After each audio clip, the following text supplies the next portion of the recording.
Mentor Sourav পালুথিকে সঙ্গে নিয়ে please welcome Bijaygarh থেকে প্রাঞ্জল।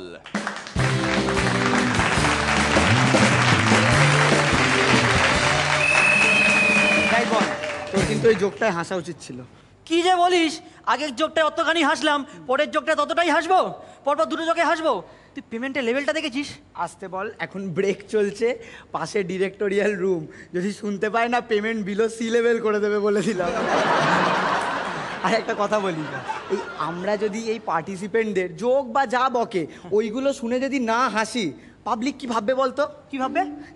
ভাববে জাজেসরা পয়সা নিয়ে হাসছে না, তাহলে আমরা বিনা পয়সায় কেন হাসতে যাবো? একটা কথা শোন, তুই নেক্সট সেগমেন্টে হেসে পুষিয়ে দিস। যা নেক্সট সেগমেন্টে তো? হ্যাঁ হ্যাঁ হ্যাঁ। না না, নেক্সট সেগমেন্ট তো এলিমিনেশন। হ্যাঁ, একবার এলিমিনেশন রাউন্ডে ভুল করে ফিক করে হেসে ফেলেছিলাম, কন্ট্রোল করতে না পেরে। আমার পেমেন্ট থেকে 13.5 টাকা কেটে নিয়েছিল। তুই কখন এসেছিলি? আমি না খেয়াল পাইনি, সত্যি বলছি। আরে সেই যে ছেলেটা এলিমিনেট হয়ে যাচ্ছিল না, সৌরভ। হ্যাঁ, তখন মীর বললো না আপনারা, হ্যাঁ শুধু আপনারাই, দর্শকদের বলছে আপনারাই পারেন ওকে ফিরিয়ে আনতে। তখন হাসি কন্ট্রোল করতে পারিনি, শুধু নাকি দর্শকরা ফিরিয়ে আনতে পারে। যে হাসি পেয়েছো না মাইরি, বুঝে গেছি। বুঝিস তো? হ্যাঁ শোন না, তাহলে তুই সেই মীরের ওই পুরনো জোকটা শুনে সেদিন হাসলি কেন? জোকটা শুনে হাসিনি, আসলে এইভাবে হাসছিলাম যে ওই জোকটা শুনেও আজকে আমাকে হাসতে হবে। শোন না, এটা তো লাফটার শো, ঠিক আছে? আজ রাত থেকে না এই কথায় কথায় হাসা ব্যাপারটা আমাকে ত্যাগ করতে হবে। কেন? আর বলিস না রে, কাল থেকে আমার ডান্স শো এর জাজিং শুরু। আচ্ছা আচ্ছা আচ্ছা, ভালো ভালো ভালো।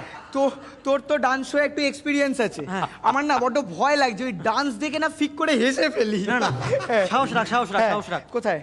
মনে মনে। আচ্ছা হ্যাঁ বল। একটা কথা বলি, ওই ডান্স শোতে গিয়ে না ওই পার্টিসিপেন্টদের ড্রেস কোড আর আদব কায়দা দেখে কিন্তু লাফটারটা কন্ট্রোল করিস, ওকে? নালে কিন্তু বিপদে পড়ে যাবি। থাকবে? হ্যাঁ, তোর তো এক্সপিরিয়েন্স আছে, আমাকে কিছু টিপস দে না রে। এক্সপিরিয়েন্স? হ্যাঁ শোন, প্রথমে গিয়ে পায়ের উপর পা তুলে বসে থাকবি, যেই পারফরমেন্স শেষ হয়ে যাবে তোকে অ্যাঙ্কার এসে বলবে স্যার কিছু একটা বলুন। হুট করে বার খেয়ে কিচ্ছু বলতে যাবি না। বুঝে গেছি। প্রথমে বলবি তোমার কোরিওগ্রাফার কে? কার কথা বলছিস সেটাও বুঝে গেছি, বল। তারপরে বলবি ওই কোরিওগ্রাফারকে প্রশ্ন করবি, বলো কি কি ভুল হয়েছে। দেখবি একটা কিছু বলবে, আর যাই বলবে কিছু না ভাবে বলে দিবি অ্যাবসলিউটলি রাইট, আমার তাই মনে হয়েছে। এই চোখ ছেড়ে কোথায় পালাবে? লাস্টে বলবি কিছু বড় বড় কমন ডায়লগ দিয়ে দিবি, যেমন যেমন বলবি যে সমস্ত বিটে তোমার ডান্সের স্টেপ পৌঁছায়নি ওখানে আমার নজর পৌঁছে গেছে। আচ্ছা, আর যদি কোরিওগ্রাফার কিছু ভুল না ধরে তখন কি করব? তখন টেনশন নিবি না। আচ্ছা, একদম টেনশন নিবি না, ঠান্ডা মাথায় পাশের কোরিওগ্রাফারকে জিজ্ঞেস করবি। আচ্ছা, দেখ একটা কথা বলে দিই, তুই কিন্তু যদি না জিজ্ঞেস করিস তুই কিন্তু ফুল টু কেস খেয়ে যাবি, ঠিক আছে? তুই দেখবি ও কি বলে, ও একটা কিছু বলবে। আর যদি ওই কোরিওগ্রাফারও কিছু না বলে? যদি ও কোরিওগ্রাফারও কিছু না বলে, তুই যখন ফাইনালি কনক্লুশন ড্র করবি তার আগে একটু রেগে গিয়ে চক্ষু ছানাবড়া করে ডাইরেক্ট পারফর্মারকে জিজ্ঞেস করি, বলো তোমার কি কি ভুল হয়েছে, বলো বলো। দেখবি ওরকম করে দাপটে জিজ্ঞেস করলে ও নাট ফেল করে একটা কিছু বলে দেবে। হ্যাঁ শিওর। ধর বলে দিল, হ্যাঁ বুঝতে পেরেছি আমার ডান চোখের থেকে বাঁ চোখের কাজলটা বেশি ছিল, অ্যাবসলিউটলি রাইট, আমার তাই মনে হয়েছে। কোথায় পালাবে এই নজর ছেড়ে? সে তো হেভি চাপের ব্যাপার, সারা রাত জেগে রিহার্সাল করতে হবে রে। তুই কাজ কর, তুই আজ রাত্রিবেলা আমার বাড়িতে চলে আয়, আমরা একসঙ্গে বসে রিহার্সাল করে নেবো। এই তুই আবার কিসের রিহার্সাল করবি? আর বলিস না, কালকে আমার একটা গানের রিয়েলিটি শো এর জাজমেন্ট আছে। বলতো শোন, গানের রিয়েলিটি শো এর আমার ভালো এক্সপিরিয়েন্স, তোকে টিপস দেবো। দিবি তো? হ্যাঁ দে। চুপচাপ বসে থাকবি পা ছড়িয়ে, একদম ঠিক আছে? এবার যেই দেখবি একটু হাই বিটে গান চলছে, চুপচাপ উঠবি, পারফর্মারের কাছে গিয়ে উদুম নাচতে আরম্ভ করবি। উদুম নাচ, নাচ নাচ নাচ, দেখবি ক্যামেরা তোকে বেশি ধরছে, পারফর্মারকে কম। অডিয়েন্স বাড়িতে বুঝতে পারবে না এটা গানের রিয়েলিটি শো না ডান্স রিয়েলিটি শো। আচ্ছা আমাকে একটা কথা বলবি, তোরা যে হেডফোনটা কানে লাগিয়ে শুনিস না, ওটা কি কি কাজে লাগে রে? গোপন কথা বলি, বল। ওটা কোনো দরকারে লাগে না। যখন পার্টিসিপেন্টদের গান শুনে আমরা বোর হয়ে যাই, আমরা হেডফোনে অন্য গান শুনি। আচ্ছা ধর আমাকে বলো তুমি কিছু কমেন্ট দাও, কমেন্ট। হ্যাঁ, এটা একটা মারাত্মক জিনিস, হুড়োহুড়ি করবি না। প্রথমে কমেন্ট দেওয়ার রিস্কই নিবি না। প্রথমে এমন হাবভাব দেখাবি যেন গানটা প্রচুর বুঝে গেছিস, ঠিক এইরকম। আগে ওরা বলুক, জাস্ট এইটুকু, জাস্ট এইটুকু। তারপরে শুরু করবে দুজন। প্রথম জন ধর বললো তোমার দুটো টোন মিস করেছো। ওনাকে গানের জাজমেন্ট করতো, ওটা টোন হবে না নোট হবে। কেস খাওয়াচ্ছিস? তুমি দুটো নোট মিস করেছো। আচ্ছা। সেকেন্ড জন বললো তোমার ভবিষ্যৎটা যেন আরো ভালো হয়। ওকে। তুই দুটোকে মিক্স করবি, জাস্ট বলবি তোমার দুটো নোট বাদ দিয়ে ভবিষ্যৎটা যেন আরো ভালো হয়। আচ্ছা যদি ধর আমার মুখে কিছু এলো না, হ্যাঁ, সেখানেই তো টিআরপি। মানে টিআরপি মানে জাস্ট এক্সপ্রেশনে খেলবি। শোন, হাতে মাইক নিবি, মাইক নিয়ে মুখের সামনে নিবি, চোখটা বন্ধ করবি, বলবি আই এম স্পিচলেস। এখানে শেষ নয়, তারপর একটা হালকা এক্সপ্রেশন, ততক্ষণে দেখবি ক্যামেরা শিফট করে গেছে। না না তুই বুঝতে পারছিস না, তুই বুঝতে পারছিস না। ধর আমাকে তারপর জোর করে বল, আপনি কিছু বলুন, কিছু বলুন। এখানে মজা আছে, নিজের ব্যাপারে বেশি কিছু বলবি না, যা বলবি বলবি বাবার ব্যাপারে। বাবা,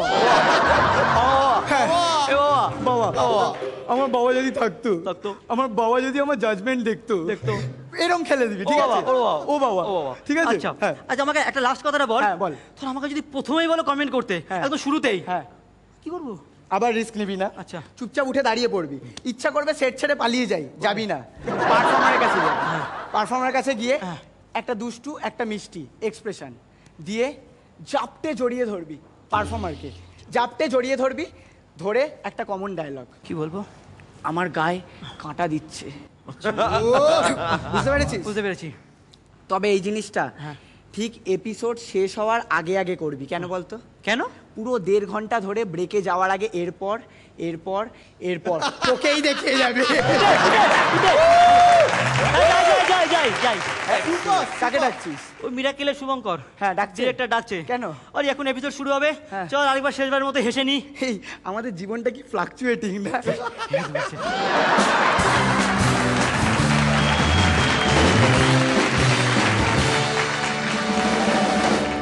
এমন মার মারবো না, সব কটা জাজের তরফ থেকে মারবো যে সারা জীবন হাতে বাটি নিয়ে বাবা বাবা করতে থাকবি। আমি মারি একদিন, ব্যথা থাকে 365 দিন। Brilliant performance. তোরা যে রিয়ালিটি শো এর জাজদেরই শুধু ফোকাস করলি তাদের উপর, আর অ্যাঙ্কারকে ছেড়ে দিলি, এর জন্য আমার তরফ থেকে অনেক অনেক ধন্যবাদ স্যার। না বোধহয় ওই বাবাটা বোধহয় একটু এসেছে না সামান্য। বাবা খুব ভালো, ভীষণ ভালো। ব্যাস, এটা এই যে আবিষ্কারের ভঙ্গিমা, দুজনেই দারুণ, এবং নতুন একটা স্বাদ পাওয়া গেল। খুব স্টেডিলি করেছে, খুব ভালো, বিউটিফুল। বাবা, ভেরি গুড। শ্রীলেখা, তুমি কি হেডফোন পরে বলবে না এমনি ছাড়া? না, এমনি বলবো। আজকে প্রাঞ্জলের এই হাসি মুখটা দেখে আমার খুব ভালো লাগছে। He is back in form, and এটার অনেকটাই ক্রেডিট সৌরভের, আনডাউটেডলি। আর সৌরভ খুব ফিল করে প্রাঞ্জলের জন্য, মানে এটা আমি বুঝতে পেরেছি। এনিওয়ে, খুব ভালো লেগেছে, খুব ভালো লেগেছে।